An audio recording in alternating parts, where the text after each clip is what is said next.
All right, so the internet lies to you about money. If you've been scrolling through the internet lately, you've probably convinced yourself that you're very far behind financially, that you should already have six figures saved up, that everyone your age is already buying houses, building businesses, and driving expensive cars. Meanwhile, you're just trying to get to your next paycheck and put $100 away into the markets. But here's the truth the internet will never tell you. You're probably doing way better than you think. And today I'm going to prove it to you with actual numbers, real median net worth stats, global percentiles, money and happiness statistics, the whole thing. I see too many comments of people saying that they feel far behind financially, when statistically, they're actually very far ahead for their age. So today, Wylearn is going to do what he does best. Keep it real and remind everyone about statistics, because by the end of the video, your brain will be filled with facts and logic to bring you to the next level of human understanding.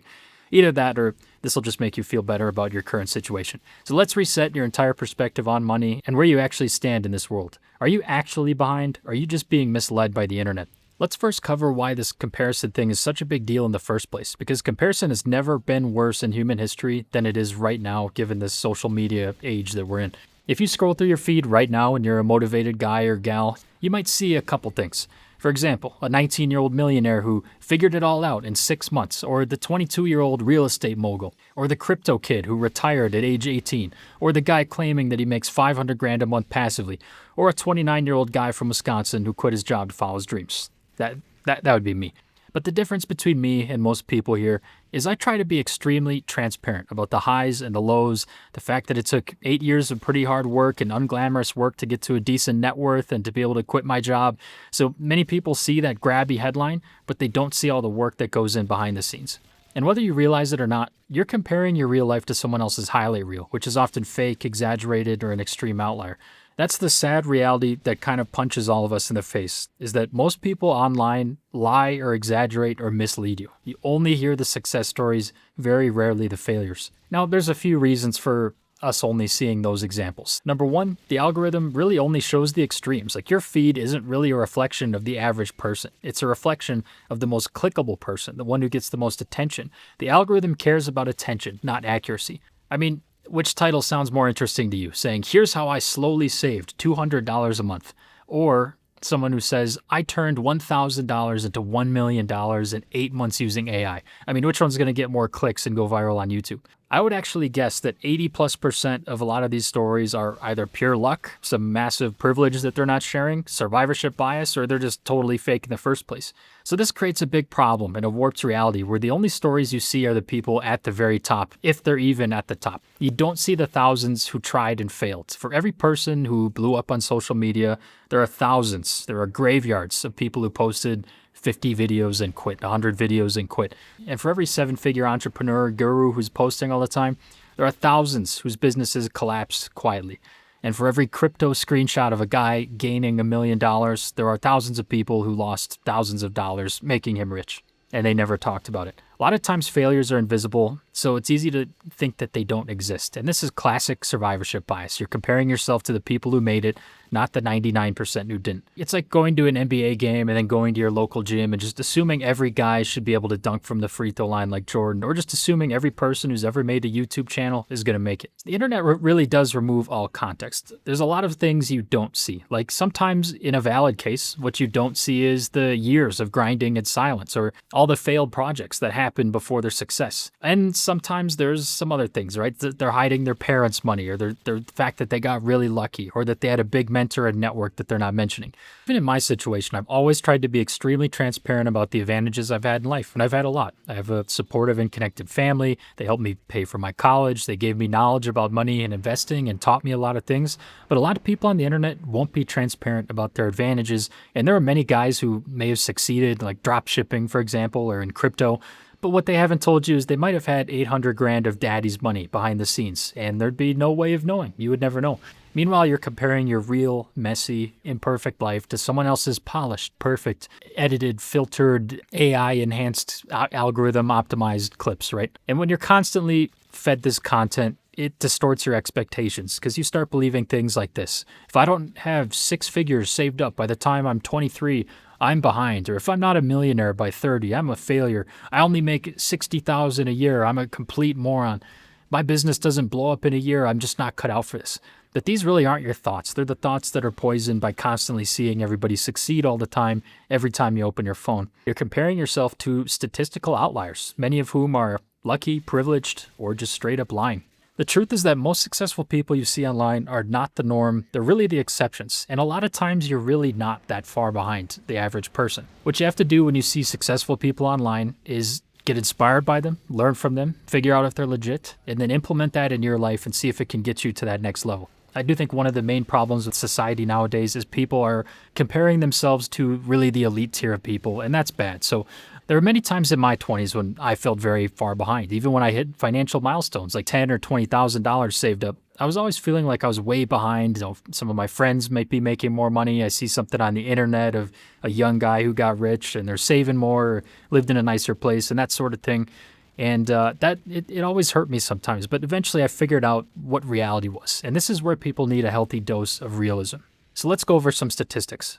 What is the actual average and median net worth for different age groups? So I'm going to go over some numbers here in America. And before I share, the purpose of me showing you these numbers isn't to discourage you from being ambitious or discourage you from wanting more or grinding hard.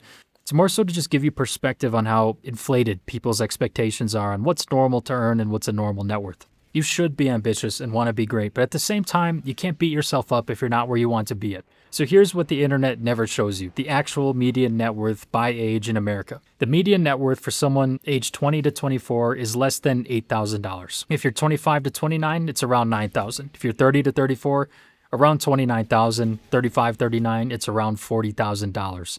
The graph I'm showing on the screen shows the median, lower percentile, and higher percentile of net worths. So let those numbers sit for a second. If you have $5,000 saved in your early 20s, it's possible that you're ahead of half of the country. And if you have $20,000 saved by age 28, you're objectively above average.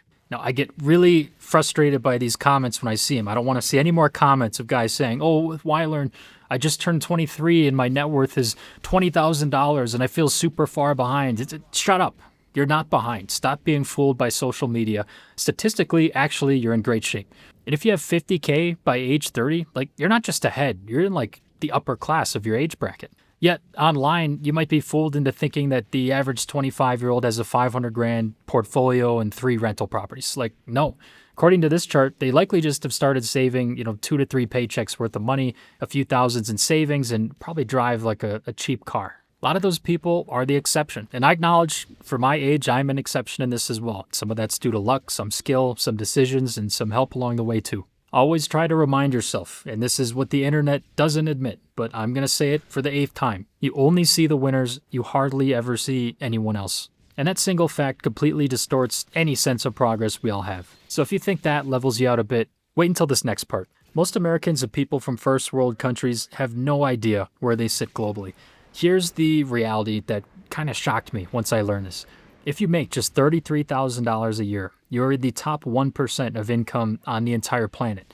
If you have $20,000 saved, you're in the top 10% globally. If you have $50,000 invested, you're literally richer than 95% of the world.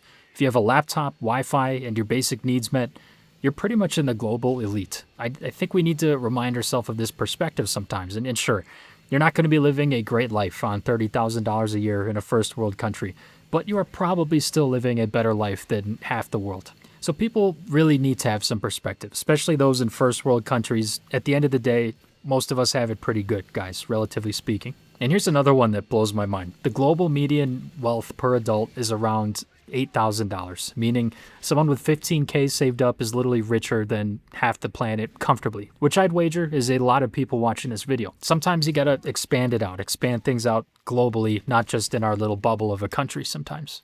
I've done a good amount of living in what would be considered less affluent countries, mostly in Colombia, and I love living here, but for those who work and live here, it's kind of eye-opening how different people's financial realities are here, and just realizing how insanely lucky most of us are. When you pay for dinner here with a card, they literally ask you, how many payments do you want to make this in? Basically offering to do a little bit of debt, even if it's a $30 dinner. And the first time this happened, I was really confused, and it kind of blew my mind that people do that. But apparently here, a lot of people choose to stay in debt, sadly, because the incomes just aren't that high here. There's less business opportunity. So hopefully by now I've convinced you that you're not actually doing as bad as you think you are. So let's pretend for a second that we live in a fantasy world and suddenly you gain $5 million overnight. How happy would you be?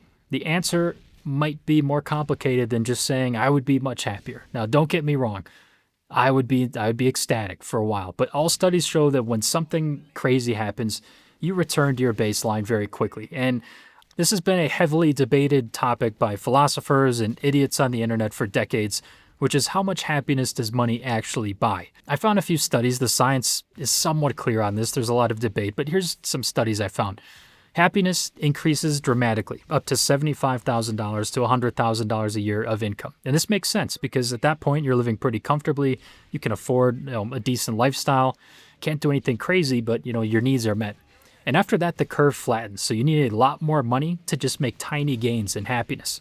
After you hit that security, the more money that you hit doesn't necessarily make you much happier. It just maybe removes a little bit of stress. Happiness is really more tied to stability in your day-to-day life than wealth, than how much money's in your bank account. Like if you're just simply not living paycheck to paycheck and you're making progress and you have decent savings, that's probably going to make you happier than going from, $100,000 a year to $120,000 a year, right? In my 20s, I went from not having any real earnings or net worth to getting to a place where I had great income, great net worth, and eventually great freedom. And I could speak from experience that, those net worth changes and income changes didn't magically make me happier. In fact, after I got to a certain point, it was like more money didn't even really do anything. After that first jump I had from, chaos of living in college to comfort, more money didn't influence how I felt every day. And in my experience, I found my happiness to be more closely tied with how I'm spending each day, not what's in my bank account. The people in my life, the projects that stimulate my brain, the memories that I have are more so what I cherish than a dollar figure going up on a screen. Like, yes, you need money and money buys freedom, but it certainly is not everything. So tell yourself that next time you wish that you were a super rich billionaire, because you never know, they might be way more miserable than you. So all of us just need to take a chill pill and relax, because a lot of us are not behind. You're not supposed to have everything figured out by 25, 30, 35. And a lot of the time you're just comparing yourself to fake internet unicorns when the numbers show you're actually doing just fine. Being ahead isn't about the dollar amount. It's about the direction you're headed in, your personal fulfillment, and how you spend each day. And if you're improving yourself, you're investing, you're learning, you're doing better than almost all people your age. So I hope you enjoyed this video, and we'll see you in the next one.